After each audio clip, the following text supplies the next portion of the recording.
Good afternoon for those on the East Coast. Good morning to those in Central and Mountain and Pacific time zones. Welcome to our webinar today on a retirement plan update. We're in the beginning of 2024, and with the activity that Congress and the IRS have had over the past couple of years, we felt it'd be good to have a client webinar that discusses some of the changes for you all to be aware of, and as well as to consider with regards to your retirement plan. I'm Daniel Rodriguez. I am CEO of CRI TPA Services. Just a little bit about me. I do have 4 kids, so if I'm not here, then you can probably guess that I'm doing something with one of the kids. And I'm also a big sports fan. I like to golf. So and outside of that, I'm working or kids or watching sports or playing golf. So those are kind of my life that I have going on. With me today is my partner, Joy Hodgson. Good morning, everyone. So nice to have everyone join us today. By way of introduction, I'm the Chief Operations Officer for CRI TPA Services. A little bit about me. I am in Lubbock, Texas, which is in the panhandle of Texas. I am a graduate of Abilene Christian University. So any of you ACU Wildcats out there, give me a call. I do a lot of cooking and things in my kitchen. I collect all kinds of pottery and kitchen gadgets when I'm not working, which is most of the time. And I'm also in the process of trying to learn to speak German, and that's a whole nother story.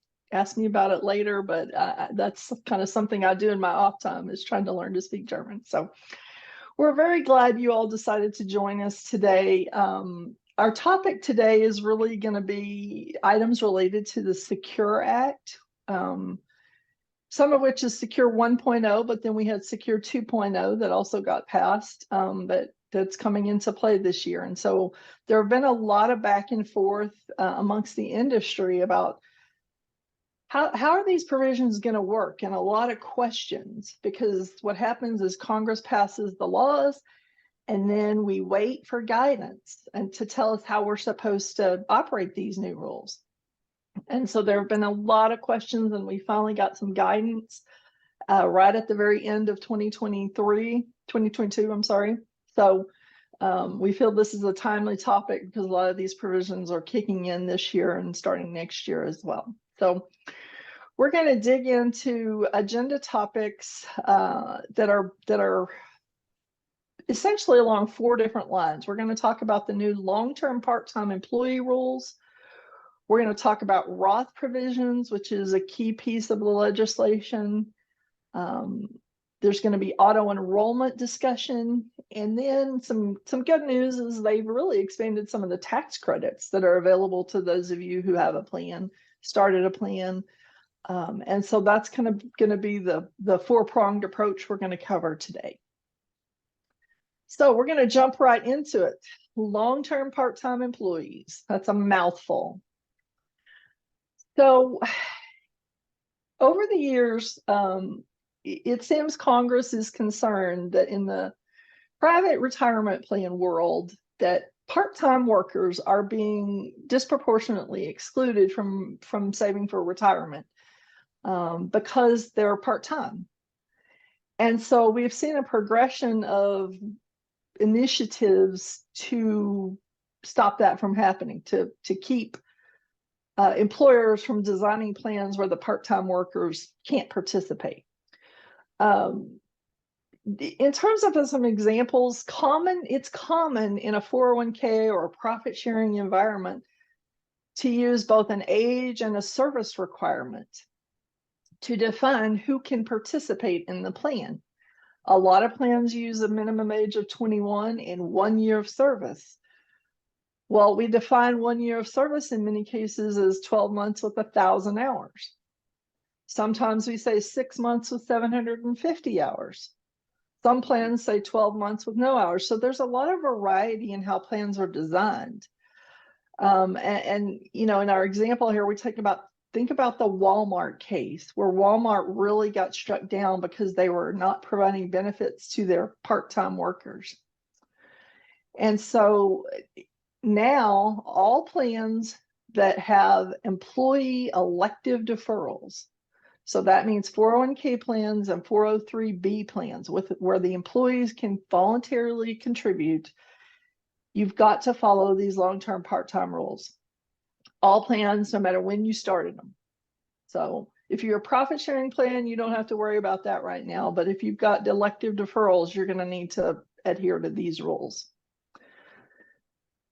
So we're going to now have what we call two classifications. We're going to have regular employees and long-term part-time employees. So a regular employee is someone who meets your plan's stated eligibility rules. Doesn't matter what they are. If you say we allow immediate eligibility, well, then everybody's in. Everybody's a regular employee, and you don't have any long-term part-time employees. A long-term part-time employee is someone who does not meet your plan's stated eligibility, but they meet the definition of the long-term part-time employee rule. So two classifications. So the very first version of Secure, passed in 2019, had this definition in it. And it said, essentially, if anyone who works 3 consecutive years and they work 500 hours or more in each of the 3 years and they're 21, and they're not otherwise eligible for your plan because you've put some 1,000-hour requirement on it, you can no longer keep that person out. They become a long-term part-time employee and they have to be eligible for a portion of the plan, okay? That rule went into effect January 1 of 2024. So at 2021, 2022, and 2023, if someone in your company was not eligible, but they worked 500 hours, you're going to need to let them in, and you probably need to let them in this year. So what does that mean when we say let them in? They must be permitted to enroll and make their own elective deferral contributions, which means they need to get all the plan notices, they need to get enrollment materials from you, and be provided an opportunity to make contributions if they want to. Historically, part-time workers generally are not interested in saving for retirement out of their company out of their pay, because they're part-time workers. But you need to still afford them the opportunity and tell them they're eligible. Now, what you don't have to do is you don't have to make employer contributions for them. So if your company offers a match, you don't have to match the long-term part-time employees. If you've got profit sharing, you don't have to give them a profit sharing contribution. It really is the ability to save out of their own checks if they want to as elective deferrals.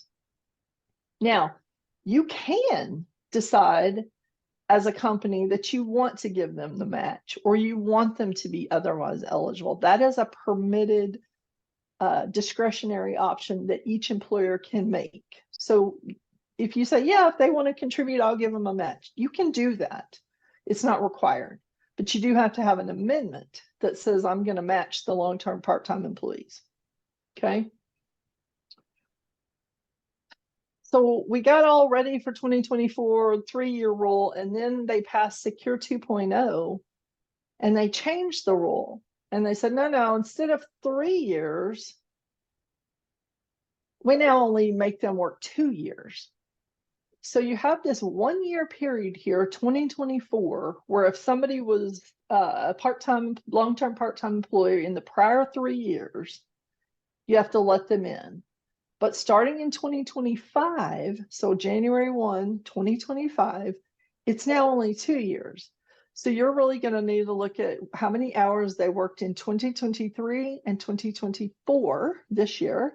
And if they worked 500 hours or more in those 2 years, they're going to be long-term part-time employees if they are otherwise excluded from your plan. So hopefully they're not going to change that rule again. But this is one of the main reasons why, as clients of ours, We ask you for the census data at the end of the year. We want you to give us the hours so that we can help keep track of whether they've met that requirement or not. If you've been with us for multiple years, we have a report that we can run that will spit out, okay, these are the people that have met the 500 hours in the last two years or 3 years. So we can help you with that, but that's why we ask for hours. The one of the reasons we ask for it for vesting, for other eligibility, but it does allow us to kind of help keep track of this as well. So let's talk about what types of plans or businesses are going to be affected by this. So if your plan uses eligibility that requires 1,000 hours, or even let's say 750, if you've got part-time folks who work consistently 500 hours, you're not going to be able to keep them out of the plan. So your plan may need to be looked at. Also, if you're in a business that has a particular dependency on part-time workers, restaurants, hotels, daycare, lots of industries, agriculture depend on part-time workers. You're going to have to think through how many of your folks are going to be impacted in this way. So what can you do proactively at this point? You're going to need to review your roster and determine, based on your plan's eligibility, do you have any long-term part-time employees that you're going to need to offer the plan to? Is your plan basing eligibility off hours? You can call your rep here at CRI TPA and talk to us about, hey, do we think we want to make an amendment? And just be proactive at looking at this in terms of your roster. I don't think the payroll companies are going to keep track of this. So if you outsource payroll, I don't think you can depend on your outsourced payroll provider to maintain or keep track of this. And so it's something, each client kind of needs to look at their demographics and look how it works for them and see what that looks like. Nothing but fun. All right, and the second thing we're going to look at here is what we call the Rothification of retirement plans.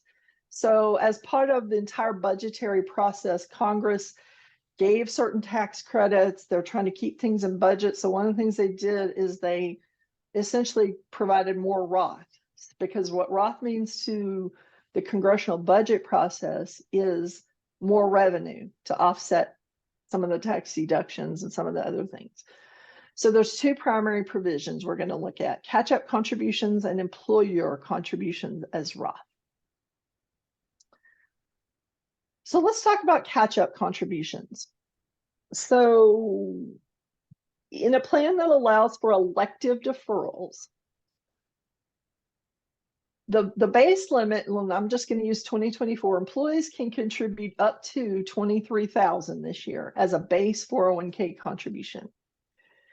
If you're over 50 and you want to put in more than 23,000, you're allowed to make catch-up contributions. So an additional $7,500 if you're over 50 can be added as a catch-up contribution. And it is that catch-up contribution that the new rule says must now be Roth. It can no longer be a pre-tax deduction for certain individuals. It's going to have to be Roth after tax. So you're going to pay the tax on it. It's going to go into a Roth account, and then it's going to grow tax-free and be totally tax-free if you wait till you're 59 and a half, or the money's been in there for 5 years. So they initially wanted this to be effective January 1, 2024. I'm happy to say that all the record keepers and the payroll companies, they're not quite ready to handle these Roth after-tax catch-up contributions. And there wasn't, I don't think, a lot of time to communicate the guidance on it. And so they did extend it for 2 years. So we have 2 years before this new rule goes into effect, January 1 of 2026. So it's something you should keep on your radar that it is coming. Okay. So the quirky thing about this provision is it applies to individuals whose prior year FICA wages from that company were greater than 145. Nobody can clearly say where they got 145 as the magic number, but that's what it says. And it specifically says FICA wages. So if somebody is making more than 145,000 in gross FICA wages in 2024, for example, if this rule was in effect, then starting in 2025, if they want to make catch-up contributions, they're going to have to make them as Roth. The 145 does get indexed with COLA, so that number will creep up year after year. But it also specifically is tied to FICA wages. And so sole proprietors and partners in a partnership generally have earned income as self-employment earnings, not FICA. And so those individuals are not going to be impacted. Those individuals can still make pre-tax Roth contributions. If you're an S Corp owner and you're getting paid a W-2, which you should be as an owner employee, you're going to be subject to this. So it will have an impact differently across the board in different types of industries. All right, and then I think what you want to consider and think about here is if your plan doesn't currently add Roth, you're going to have to take some action before the new rule goes into effect. You're going to either have to amend your plan and include Roth 401k contributions as an option. Alternatively, some have suggested you could amend your plan and eliminate the catch-up contributions completely, because catch-up contributions are essentially optional. Most plans today offer, I don't think we have any plans that don't offer catch-up contributions, but it is an optional feature. And so if you, for some reason, just don't want Roth in your plan, you don't like it, you don't want to mess with it, your option is to eliminate catch-up contributions for everyone. And then you wouldn't have to mess with the Roth feature at all. The second thing I think is who's going to keep track of these people that are above or below the 145? Is it going to be your payroll company, somebody internally, the record keepers? It's always a look back. But that's going to be something to try to figure out as well. And then, you know, where it's going to be tricky is if someone's wages fluctuate. So one year they're above the limit, the next year they're below, and then they're back again above it. So it's going to take a little bit of thoughtful procedural planning to say, how are we going to properly manage this? So, because if you let somebody who's over the limit make pre-tax catch-up contribution, that's an error that has to be pulled out and changed. And so it will require correction if you miss people. The good news is most people don't contribute the full 23,000 in the first 3 months of the year. So, you know, you have time. By the time someone's ready to turn on their catch-up contributions, it might be later in the year. But otherwise, somebody's going to need to think through how are we going to catch this and identify them.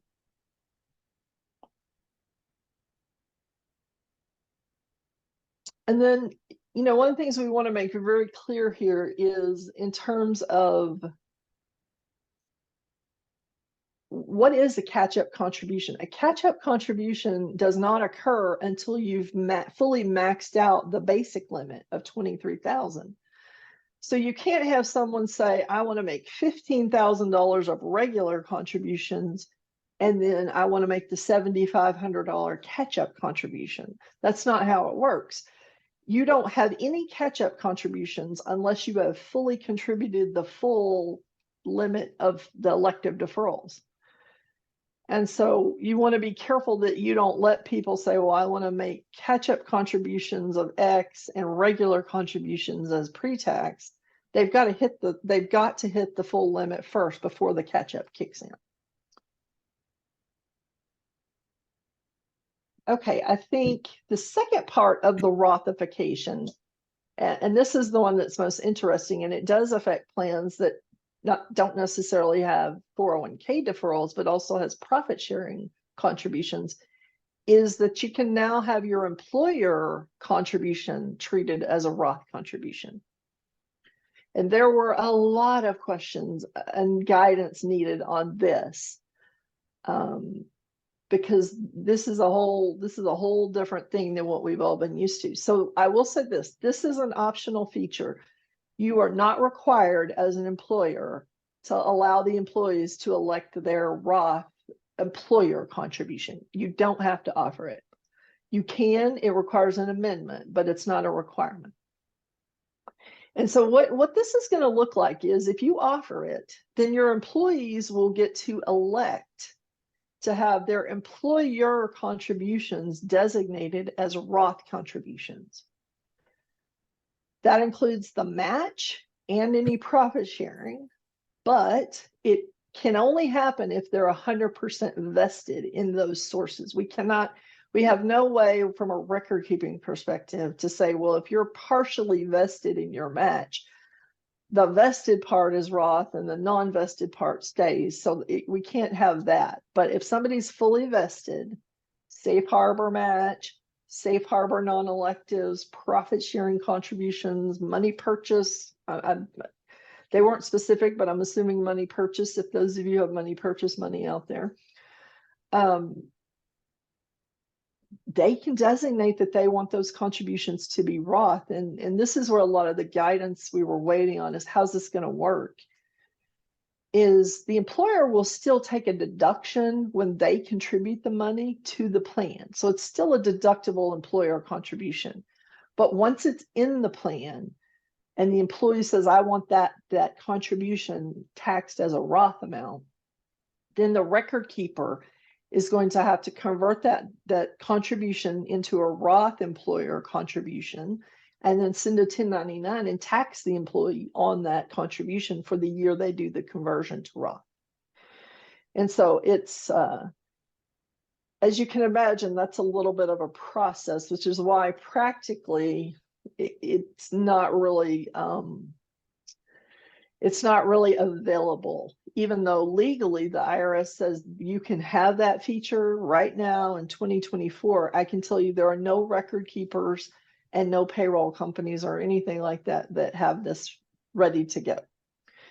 It would require an amendment to the plan.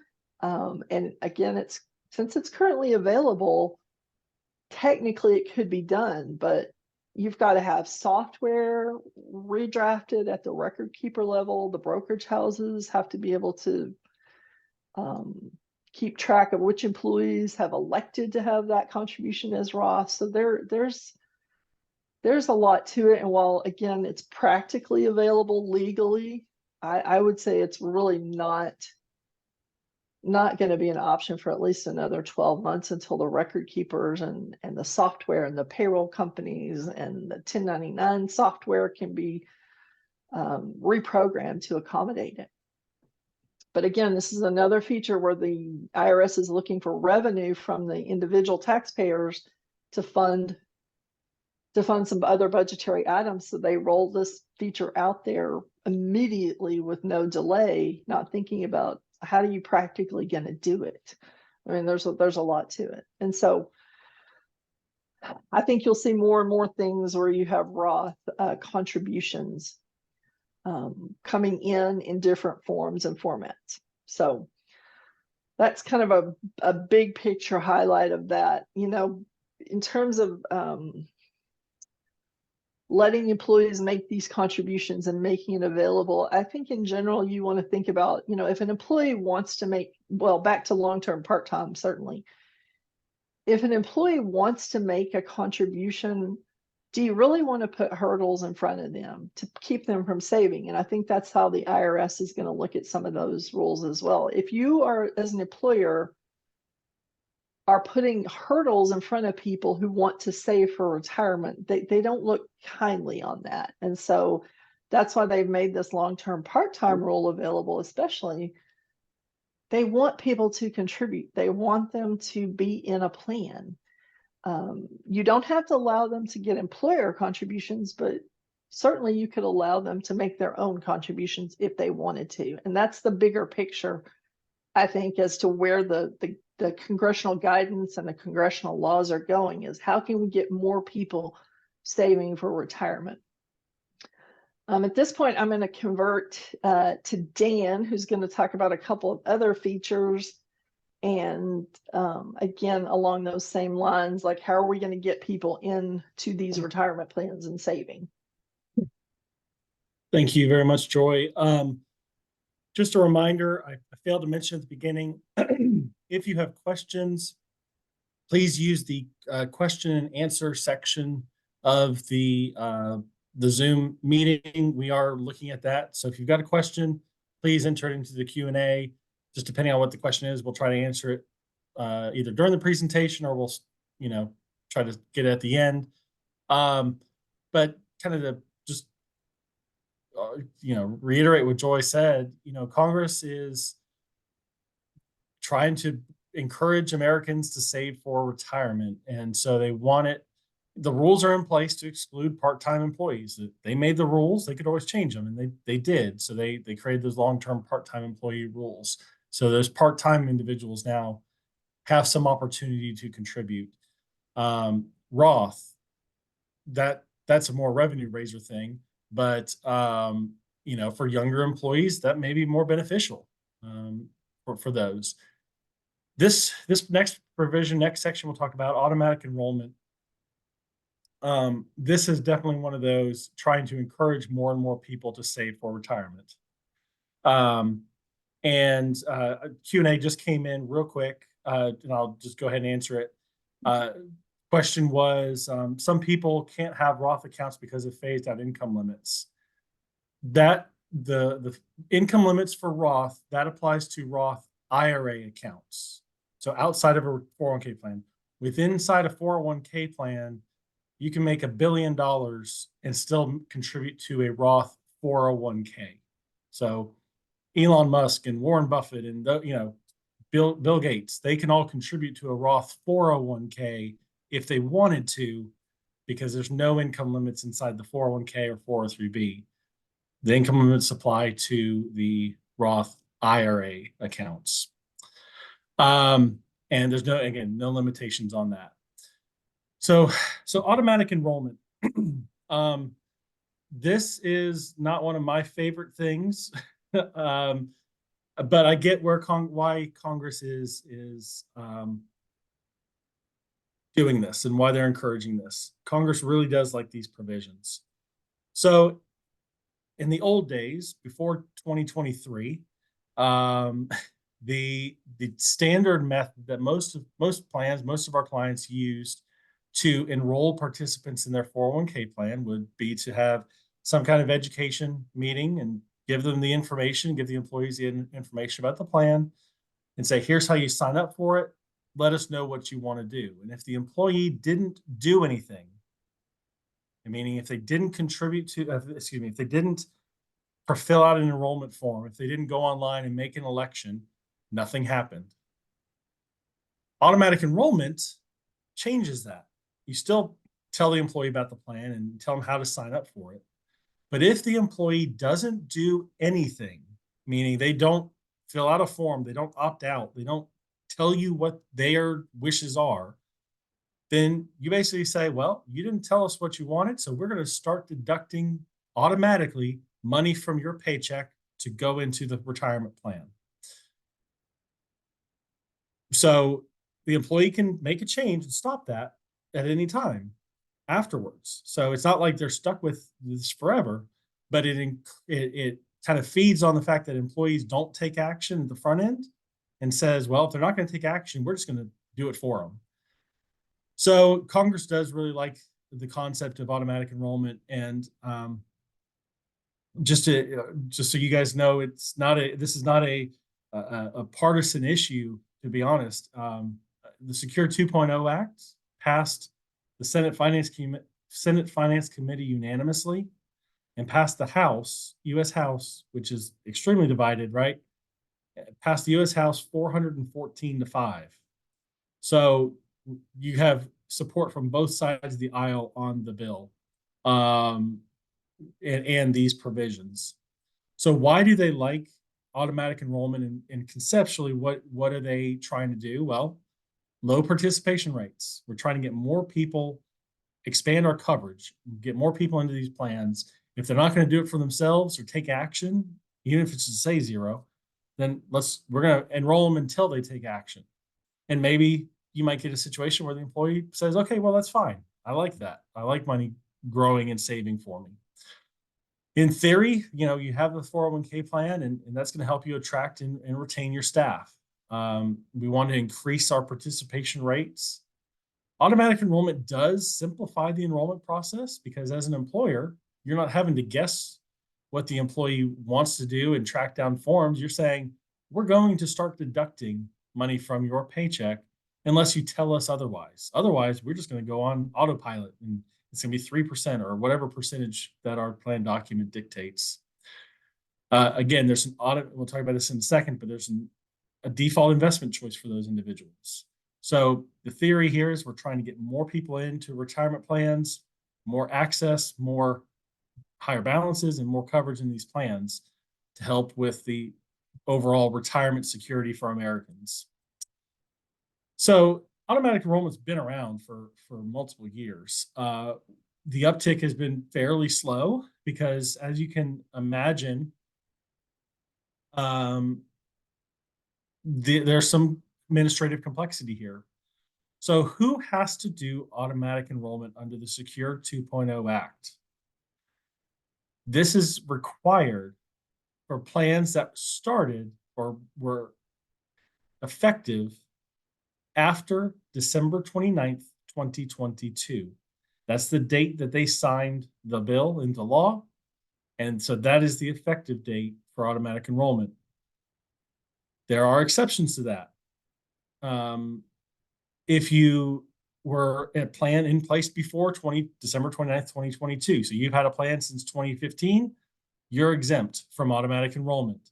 You can add it as an option. You can always add it as an option, but you're not required to have this provision in your plan. If you're a church plan or sponsored by or affiliated with a church, if you're a very small business that normally has 10 or fewer employees, or if you're a new business for at least the first 3 years, you are exempt from the requirement that you have automatic enrollment. The bulk of our clients, and my assumption is a lot of the folks on the call were established before 2022. So again, you're not, under the current rules today, not mandated to have automatic enrollment provisions. But it is something to consider as we talk about it here. And we can have that conversation with you if it's something that you are interested in, or at least talking about with regards to your plan. Because as I said, there are pros and cons to every single one of these provisions. Automatic enrollment is another one of those. There are some definite benefits, but there are some drawbacks to it. So how does it work, at least as required under the Secure 2.0 Act? So you have to give a notice to the employees 30 to 90 days before they are to become eligible. It describes what the automatic enrollment deduction percentage is going to be. You can pick anywhere between 3 and I believe it goes up to 10%, right? Or did they bump it to 15? 10. You're muted, Joy. Sorry. I think it's Sorry about that. You 3 to can 15. make it 15 if you want to, but generally it's 3 to 10. So you would, as the employer, you decide what it starts at. So if an employee doesn't fill out a form, doesn't go online and enroll, you would dictate what the starting percentage is. You can also dictate the tax treatment. I've seen some folks will do a dynamic tax treatment, pre-tax or Roth, depending on the individual's age. There has to be an auto increase. So to me, this automatic enrollment is one thing. The auto increase is where I think a lot of our plan sponsor clients could get tripped up, is that for those that are automatically enrolled in a plan, let's just say I start you at 3%. The next year, at some point, if I don't ever, say, oh, wait a minute, I don't want to do that, or yeah, that's fine, or give you an affirmative election, I have to automatically increase you from 3 to 4. Then each year, the next year, 4 to 5, all the way up until I get to 10%. So that's, if there's a place here for where there could be the potential for an operational failure. That auto increase area is going to be it. The notice also will describe the default investment option. Most 401k, at least most participant directed 401k plans are going to have a default investment option. And most of the plans we deal with, we see those as those age-based, those target date funds that get more conservative as you get to a target date. There are some other options for it. That's just the most common that we see. And you also need to tell them in that notice how to opt out. For our clients that do have automatic enrollment, we do prepare that note or provide you with that notice because it's typically part of our safe harbor notice and stuff like that in the fall. So Secure 2.0 Act, what did it require? Automatic enrollment starting at 3%, and then auto increase has to increase 1% a year up to 10% of pay. And the employees have to be given the ability to take a withdrawal during that initial 90-day period. So for example, let's just pretend like tomorrow, March 1st is tomorrow. I am eligible for my 401k plan tomorrow, March 1st. And I didn't tell them what I wanted to do. So they're going to start deducting from my payroll.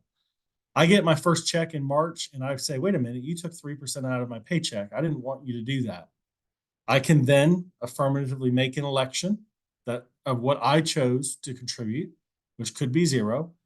And then I can also request a distribution of the money that you withheld.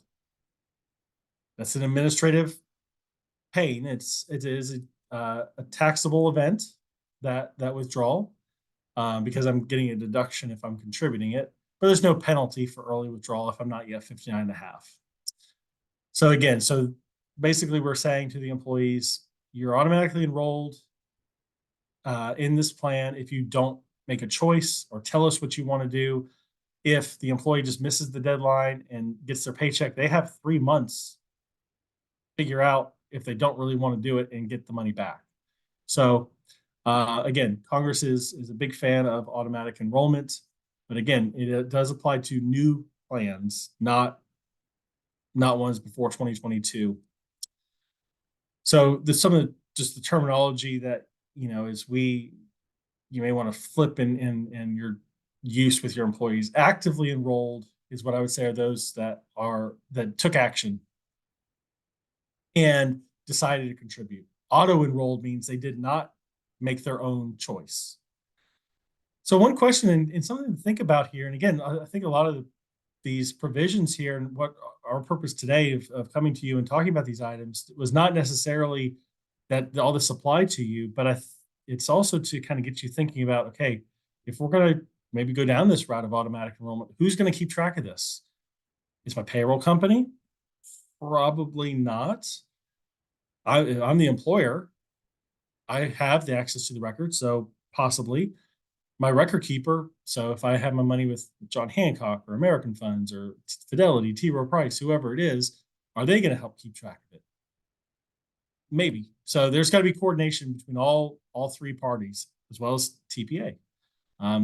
So what happens if you fail to automatic enroll? If your plan has these provisions in it? Again, if you don't have these provisions, you're not failing anything. But if you have these provisions in it and you fail to automatically enroll someone or fail to auto increase, the IRS, they get a bad reputation for a lot of things, and they deserve a lot of it. But in the retirement plan space, they have a correction program, EP, Employee Plans Compliance Resolution System, EPCRS. And they've done a very good job of basically saying, if you make the mistake, here's what you do to fix it. For automatic enrollment mistakes, if you catch it by 9 months after the year, so I fail to automatically enroll someone today for 2024, as long as I catch it and start enrolling them by next September, no problem. Now, I may have to fund a match, okay? I may have to fund the match, but I don't have to fund anything because I didn't have their contributions go in. So again, the IRS has laid out, if you make this mistake, here's how you fix it. And they've done a very good job of that. But again, those fixes do usually come with some form of additional contribution from the company adjusted for earnings. So from a best practice standpoint and procedure standpoint, what I'm telling all my new plans that we're setting up and new clients, and if, for those of you that are newer, you've probably heard me talk about this on our plan design call, get in the habit of requiring your employees to fill out an election form. Whatever procedure you're using, whether it is paper or online, make sure you have a process in place first, but make sure everyone takes action. If everyone says what they want to do, even zero is a choice, there's no one that's automatically enrolled. No one has to be auto increased. So, especially for small plans, and the smaller you are, the easier this is to do, right? If I've got 10 people, I can probably knock on the door of all 10 people and say, stick a piece of paper in front of them and say, fill this out. Um, the bigger you are, that's going to require some coordination. You can't go door by door in the office. And maybe you change your enrollment strategy from, you know, uh, uh, getting forms back and all this stuff too. Basically saying, look, here's the paperwork, but we're going to just start you at 3%. And so maybe you change your discussion with your advisor and with the participants and just basically saying you're in unless you tell us not to. So again, that's something to just consider. The larger you are, the harder it is to get to everybody. So something to think about there. And again, the big thing, just reiterate, developing a procedure is the key.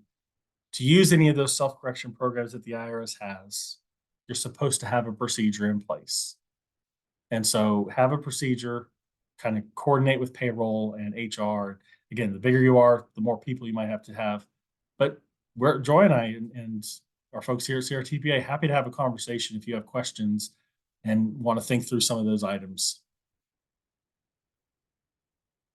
All right, the last section that we have here, and I will also say Secure 2.0 had 92 provisions related to retirement plans.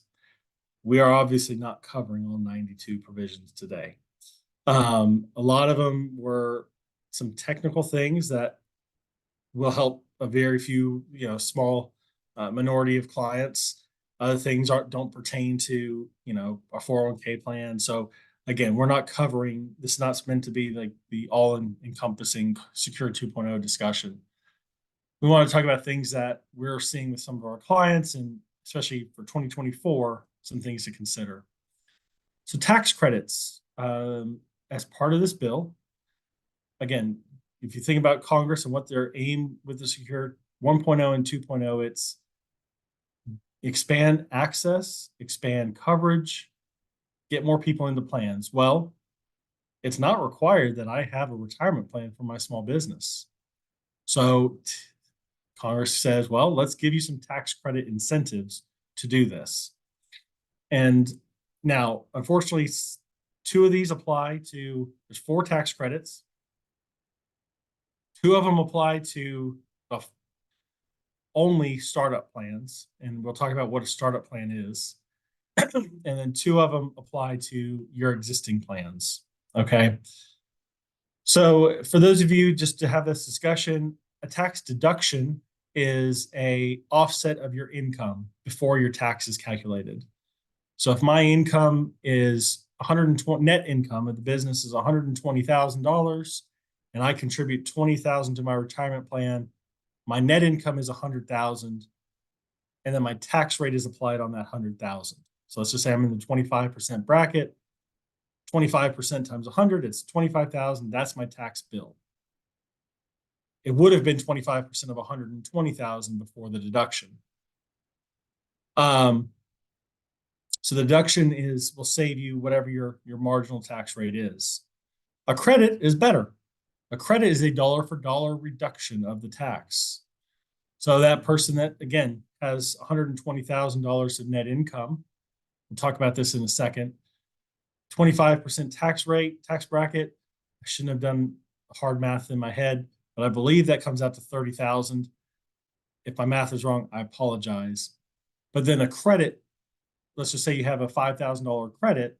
Well, now that 5,000 is applied against the 30,000 in tax owed as after you do the tax calculation. So it's a dollar for dollar reduction. So the first credit, this is for anybody. If you add an automatic enrollment feature to your 401k plan, starting in 2023 or now or any point in the future, you get a tax credit of $500 a year for the first 3 years. Not big money, but $500 is $500. It'd be $1,500 for 3 years if you keep the provisions in place. That can apply to again, any 401k plan, whether you've been around for 30 years or just started this year.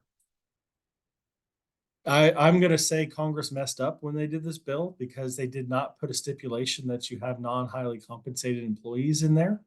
So if you have an owner-only plan, you can actually qualify for this tax credit.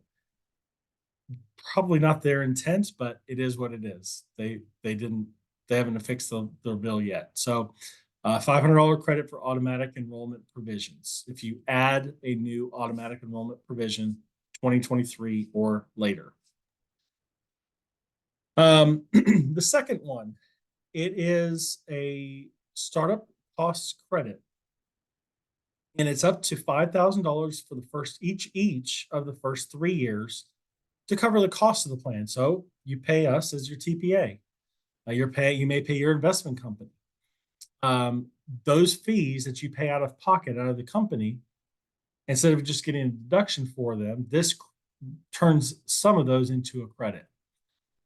And the nice thing about this is you jump in, let's just say, so 2023 tax year, let's say I set up my plan in 2022. Well, 2023 is year 2. So I just jump in on year 2. So I'd be able to still take advantage of this. Same thing for those that set up a plan in 2021, you can still claim the credit for 2023, as long as you met the criteria for it. So you had to be a small plan under 100 employees, receiving $5,000 in compensation. You do have to have non-owner employees. That is in this bill, in this provision. So you can't do this if you're an owner-only plan. You have to have non-highly compensated employees. And you could not have had a previous plan and just so some of our clients would go from a simple IRA 1 year to a 401k the next year. That wouldn't qualify because you had a pre-existing plan. But if you had nothing, no plan whatsoever, and start up a plan, that's where these kick in. For those of you with less than 50 employees, the tax credit is, and Congress can't, and the IRS, they can't make this thing simple. It's 100% of costs up to the higher of $500 or the lower of $250 times the number of non-highly compensated employees, or $5,000. So you can just see a little example here on the screen. Again, the slides I think are in the little chat. But here's your actual startup costs here in this first column, your number of non-highly compensated employees. The minimum credit is $500, depending on the number of employees. So you can kind of see the red is what your credit would be in these different scenarios here. The credit's never going to exceed your actual cost. That makes sense, right? But again, just a little example. For those that are between 51 and 100 employees, it's 50% as opposed to 100% of the actual expense. So again, it's a little bit of something to help those that are setting up a plan, encourage businesses to set up retirement plans. So it covers, again, TPA fees, right? We charge for a plan document. We're going to charge for the annual $5,500 in testing and all that stuff that we do, as well as education and enrollment services. You got to be careful here with your financial advisor, right? Because they're probably charging a percentage of your plan assets. Some of that's for investment advisory. That is not eligible. But to the extent that they're charging and able to identify expenses for education and enrollment, then that is eligible for this credit as well. And there's no deduction allowed, meaning if I take the credit, say I take a credit for $5,000, I can't deduct that same $5,000. So it's one or the other, deduction or credit for that money. Anything over and anything that's not eligible for the credit is a deduction. So I can still get the benefit for it. The third one, this is also for startup plans. And again, startup is you jump in in the year that we're in. So 2023, if that's your first year, that's year one. If it's your fifth year, then you're in year 5 in this. This is eligible for each of the first 5 years that the plan's been in place. So if your plan was started in 2019 or later, you potentially could be eligible for this credit as well. And it is on the employer contributions. So the criteria is the same as that startup plan. Okay. So the company's going from a simple IRA to a 401k, not going to qualify. But those that had no plan and starting a 401k, this would. Year one is the first year that the plan is effective. And tax credits are available for the first 5 years. This only applies to 401k or defined contribution plans. If you set up a cash balance or a defined benefit plan, this does not apply for you. You do not get to participate in this credit. But the credit is, again, I'm actually surprised they did this. It's up to $1,000 of the employee's contribution that you make on their behalf. So if I have a matching 401k plan and I contribute $1,000 to 10 employees, I could potentially get a $10,000 tax credit as opposed to just the deduction. Now, if I have an employee that I only match $750, then my credit for that employee is $750. If I have someone that contributes $2,000 or $2,500, my credit for that person is capped at $1,000. So it is calculated on an individual participant basis. This only includes employees with FICA wages of less than $100,000. Another mistake that Congress did when they drafted this is they specifically said FICA wages. So Schedule C sole proprietors, partners in a partnership, they don't get paid FICA wages, meaning that they would be eligible for a credit on their contribution, on the employer contributions made on their behalf. So again, it's a 5-year credit and it's phased out over 5 years. So for the first 2 years of the plan, I get 100% of the credit, 75% in year 3, 50% in year 4, and 25% in year 5. So let's pretend I set up a plan in 2022. Well, 2023 would be year 2. That's the first year this credit's available. I get 100% in 23. 2024 is year 3 of my plan. So that's 75%, then 50% next year and 25% the next year. So again, this is for those of you that have set up plans more recently that this option is available to you. Excuse me, sorry. If you have more than 50 employees, under 50 employees, you get that full credit. If you have more than 50 employees, it starts phasing out until you start getting up to 100. Okay, so once you get more than 100 employees, then you get no credit. It's just a deduction, which is how it's always been historically. So especially this one, talk to your CPA, especially if you just or more recently set up a plan. The form is, I believe it's 8881 is the form that you would use to claim the credit for your tax return. The last one, and again, this is going to be a more narrow focus here, is if you, especially those that live in an area that have a lot of military spouses. So I'm in Tallahassee, Florida. I've got clients over in the Niceville and Panama City area. There's a couple different military bases there. So some employees may be spouses of someone in the military. If you do employ military spouses, or again, especially if you're going to live in an area close to a military base, there is a small credit for contributions for those individuals. Now, the downside is this is pretty limited on like who can get the credit. I have to have pretty much immediate eligibility. And because, again, military spouses, if you think about it, military members move a lot. And so they're trying to encourage you to open up your plan for those military members and their spouses. And again, they'll give you a little something for it. This is going to be a more limited credit. Again, if you're in an area near a military base, this may be something to consider or think about as you look through your employees. This is available for all plans, not just startup plans. So on the tax credits, talk to your CPA. And we can help we can help determine number of non-highlies and have this conversation with you about the tax credit. The actual calculation should be done by your CPA. We can, of course, provide the schedules and the information. But again, this is something that hasn't been available previously. You're already sponsoring a plan. It's just a little bit of an added benefit for those of you that that are eligible for these tax credits. The last thing, we just kind of put this in here, and I'm going to go through the end of the slide before we just get to questions and wrap up. We did include in the slides some special withdrawal options. As I mentioned, there's a lot of stuff that Secure 2.0 included. They also added some additional penalty-free options from plans. So things like disaster relief.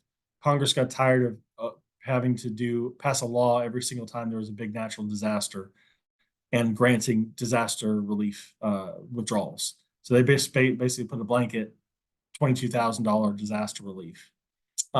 These are all optional provisions. Your plan does not have to do these. Qualified birth and adoption. You can allow people that have a kid, they can withdraw up to $5,000 penalty-free, not tax-free, penalty-free. Those that are domestic abuse, they can get up to $10,000 emergency fund or emergency expenses, excuse me. So again, some extra options to avoid the 10% of penalty.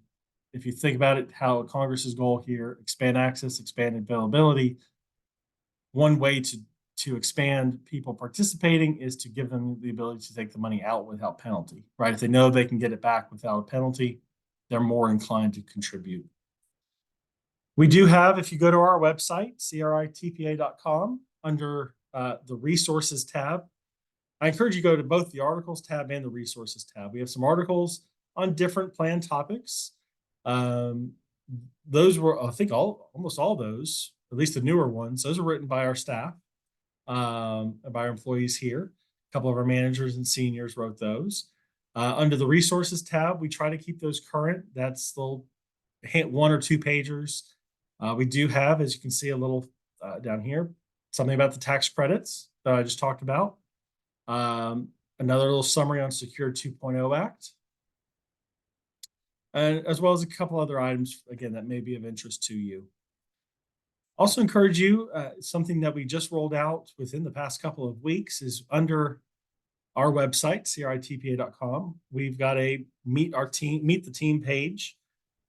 And so for, whoever your administrator is, there's a little bio about that individual in a picture. So you can, in today's world, especially in our industry, a lot of us are remote and we're working not in the same city as you. So we created this as a way for folks to get to know who they're working with. So if you work with, I'm going to pick on Jody. If you work with Jody Striley in our group, then you can go on there and read a little bit about her and see what she looks like, or whoever it is, they're on that page. So I encourage you guys to go to check that out. Again, we've got a good group of employees, and again, hopefully you enjoy your relationship with all of them. And with that concludes our webinar. I don't see any questions, but that's our contact information for me and Joy. We know many of you, but again, if you ever have a question, especially on this, please reach out, and we're happy to help answer those questions, have those business planning discussions with you. What makes sense for your plan? Because there may be a situation where you make a change to your provisions, to add automatic enrollment, or change what you're doing to make it more accessible for employees. And with that, Joy, anything you wanted to add? No. We appreciate everybody taking time to attend, and we are going to send out the slide deck presentation to everyone who registered, so you will have a copy of this presentation today. So. And I believe this, for those that missed it, there is a recording as well that would go out too. So, well, thank you very much for taking your time. We've hit the 1 hour mark. And again, if you ever have any questions, please feel free to reach out, and have a good day. Bye.